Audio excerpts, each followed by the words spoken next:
গত পর্বে আমরা জ্যাম সার্ভার ইনস্টল করা দেখেছি। আজকের পর্বে আমরা ওয়ার্ডপ্রেস ইনস্টল করা দেখব।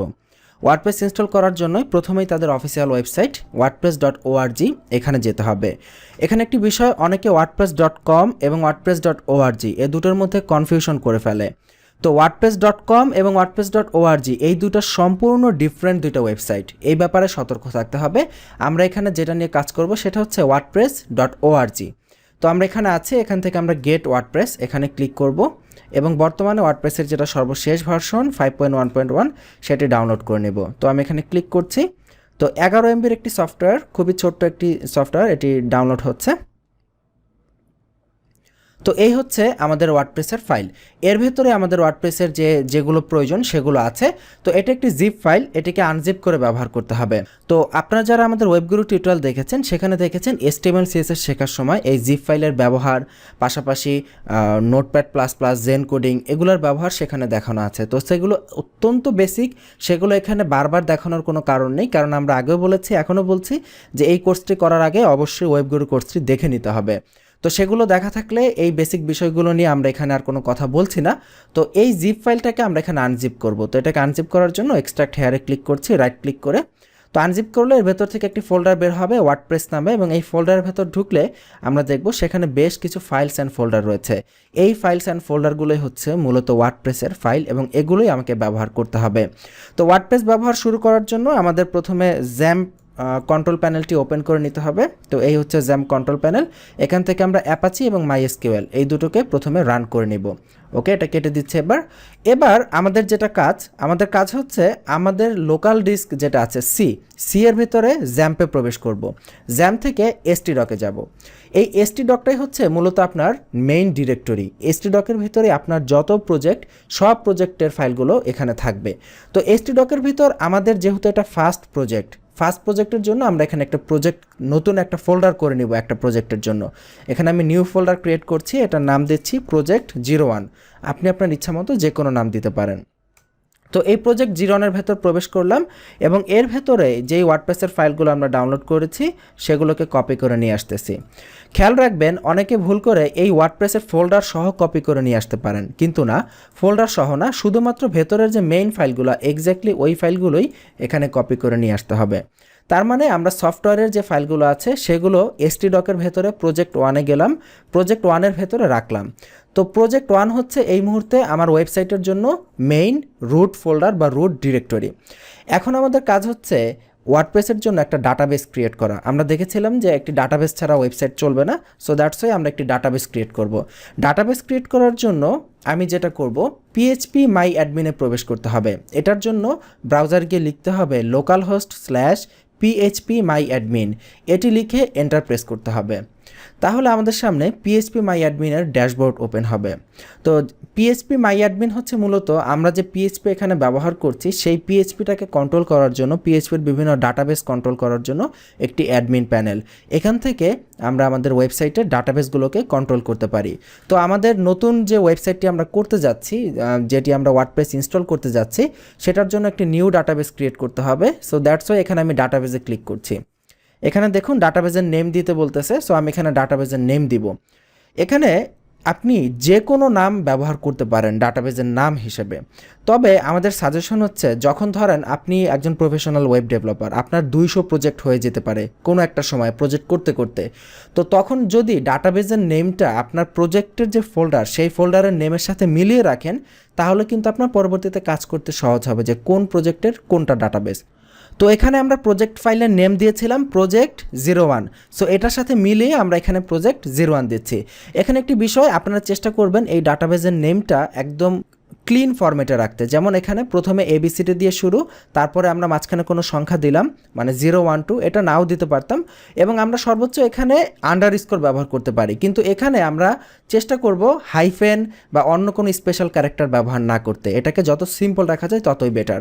এবং এখানে আমরা এই নামটা দেওয়ার পরে এই যে বক্সটি দেখতে পাচ্ছেন, এটি হচ্ছে অত্যন্ত ইম্পর্ট্যান্ট একটি পার্ট। এটি হচ্ছে মূলত আমাদের ডাটাবেসের এনকোডিংটা কী হবে সেইটা কন্ট্রোল করার। যেমন আমরা যে বাংলা লিখি, বাংলা টাইপ করি, সেটা মূলত UTF-8 ব্যবহার করে, যেটা আমরা ওয়েবে অর্থাৎ ওয়েবসাইটে যে বাংলাগুলো লিখি। তো আপনারা যারা অনেক পুরাতন দিনে ধরেন আজ থেকে 3-4 বছর আগে যারা বিজয় ব্যবহার করতো, যারা মাইক্রোসফট ওয়ার্ডে টাইপ করতো, ওই বিজয়ের টাইপিংয়ের লেখাগুলো কিন্তু আপনি যদি ফেসবুকে কপি করে দেন তাহলে দেখবেন ফেসবুকের লেখাগুলো ভেঙে যাবে বা লেখাগুলো দেখাবেই না। এর কারণ হচ্ছে ওইটা UTF-8 ব্যবহার করতো না। কিন্তু বর্তমানে অভ্র দিয়ে লেখা বাংলা বা বিজয়ের যে 71, বিজয় 71 ভার্সন বা বিজয় 52 সম্ভবত, এদের যে বাংলা লেখা হয় এই বাংলা কিন্তু ওয়েবে সাপোর্ট করে।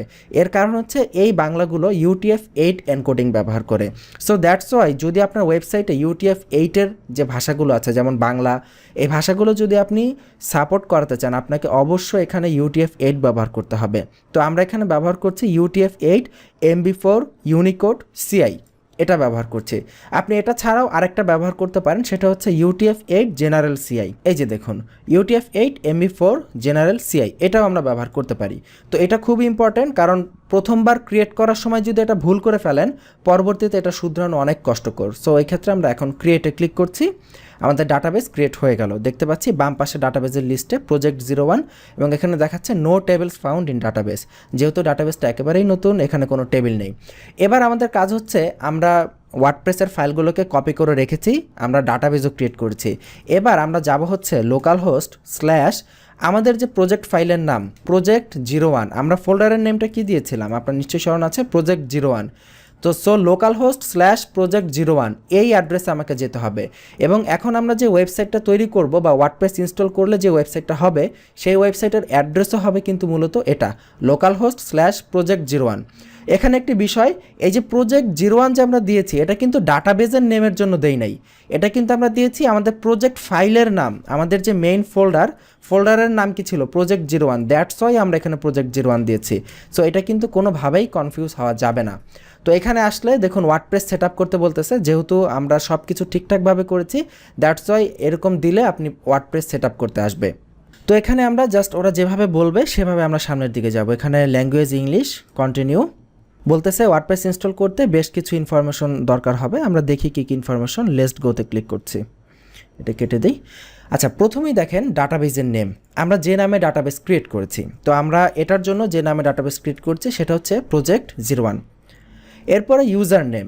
আচ্ছা, আমরা যখন লাইভ সার্ভারে কাজ করব তখন দেখব যে ডাটাবেসের জন্য ইউজার ক্রিয়েট করে নিতে হয়, কিন্তু লোকাল সার্ভারে ইউজার নেম ক্রিয়েট করার প্রয়োজন পড়ে না। ইউজার নেমটা সবসময় রুট ব্যবহার করবেন এবং পাসওয়ার্ডের জায়গায় ফাঁকা, কোনো পাসওয়ার্ড হবে না। ডাটাবেস হোস্ট লোকাল হোস্ট, ঠিক আছে। আর টেবিল প্রিফিক্স, এখানে WP লেখা আছে। টেবিল প্রিফিক্স মানে হচ্ছে এই যে ডাটাবেজের ভেতরে বিভিন্ন টেবিল থাকে, টেবিলগুলোর কাজ হচ্ছে বিভিন্ন ডাটাকে টেবিল বাই টেবিল সাজিয়ে গুছিয়ে রাখার একটা প্রক্রিয়া। তো এই টেবিলের আগে কি প্রিফিক্স ব্যবহার করব সেটা এখানে WP দিয়ে আছে, ধরেন আমি এটাকে W5P করে দিলাম, একটু এডিট করলাম, এরপরে সাবমিটে ক্লিক করলাম। যেহেতু সব ইনফরমেশন সঠিক আছে, দেখাচ্ছে অলরাইট স্পার্কি, সব কিছু ওকে, নাও রান দ্য ইনস্টলেশন। এভাবে ওয়ার্ডপ্রেস এবার ইনস্টল হবে। ওকে, এবার আমাদের ওয়েবসাইটের কিছু বেসিক ইনফরমেশন দিতে বলছে, যে ওয়েবসাইটের টাইটেল, ইউজার নাম, এগুলো কী হবে। ধরুন আমি এখানে টাইটেল দিচ্ছি project 01 demo website. User name, কোন ইউজার নেম দিয়ে আমরা ওয়ার্ডপ্রেসে লগ ইন করবো, অ্যাডমিন দিচ্ছি। পাসওয়ার্ড অ্যাডমিন দিচ্ছি। তবে এখানে আমি আপনাদেরকে দেখানোর সুবিধার্থে অ্যাডমিন দিয়েছি, আপনারা কিন্তু কোনো অবস্থাতেই এই কমন ইউজার নেম পাসওয়ার্ড দিবেন না, অবশ্যই আপনারা চেঞ্জ করে দিবেন।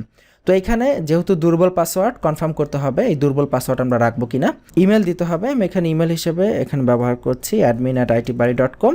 এখানে একটি অপশন দেখুন, এই অপশনটি হচ্ছে আমাদের ওয়েবসাইটটি সার্চ ইঞ্জিনে ভিজিবল হবে কিনা। এই অপশনটি দেওয়া হয়েছে কারণ অনেক সময় এমন হয় যে আপনি ওয়েবসাইট সরাসরি লাইভ সার্ভারে ওয়েবসাইটের ডিজাইনের কাজ করবেন। তো যতক্ষণ আপনি ডিজাইনের কাজ কমপ্লিট না হবে ততক্ষণ পর্যন্ত আপনার ওয়েবসাইটটি যদি গুগল ক্রল করে ফেলে তাহলে গুগল দেখবে এটা একটা ভাঙাচোরা ওয়েবসাইট, তো সেটা এসইওর জন্য অনেক ব্যাড রেপুটেশন। তো এই জন্য যতদিন ওয়েবসাইটের কাজ করবেন ততদিন আপনার ওয়েবসাইটটা আপনি যদি চান যে গুগল এটা ক্রল না করুক বা সার্চ ইঞ্জিনগুলো ক্রল না করুক, তাহলে এখানে টিকচিহ্ন দিতে হবে। তবে এখানে একটি কথা, যেহেতু এটা লোকাল সার্ভার, এই লোকাল সার্ভারের সাথে ইন্টারনেটের কোনো সম্পর্ক নেই। ইন্টারনেটের গুগল ক্রল মানে গুগলের ক্রলার এখানে আসতে পারবে না বা ইন্টারনেটের কোনো কিছুই এখানে হবে না। সো দ্যাটস ওয়াই এটা দিলেও হয় না দিলেও হয় লোকাল হোস্টে। তবে এইটা একবার টিকচিহ্ন দিয়ে দিলে যখন ওয়ার্ডপ্রেসে আমরা কাজ শেষ করব তখন এই টিকচিহ্নটা তুলে দেওয়ার অপশন ভেতরে পাওয়া যায়। তো এখানে আমরা ইনস্টল ওয়ার্ডপ্রেসে ক্লিক করছি। মুহূর্তের মধ্যে ওয়ার্ডপ্রেস ইনস্টল সাকসেস হয়ে গেছে। দেখুন WordPress has been successfully installed. Okay, এই যে আমরা ওয়ার্ডপ্রেস ইনস্টল করে ফেলেছি, এবার আমাদের ওয়েবসাইটটা রেডি। প্রতিটা ওয়ার্ডপ্রেস ইনস্টলেশনের সাথে সাথে ওয়েবের একটা বেসিক ডিজাইন ওয়ার্ডপ্রেস প্রোভাইড করে। তো সেইটা দেখার জন্য আমরা এখন আমাদের ওয়েবসাইটে যাব। ওয়েবসাইটে কীভাবে যাব বলুন তো? আমি একটু আগেই বলেছিলাম যে আমাদের ওয়েবসাইটের অ্যাড্রেসটা কী।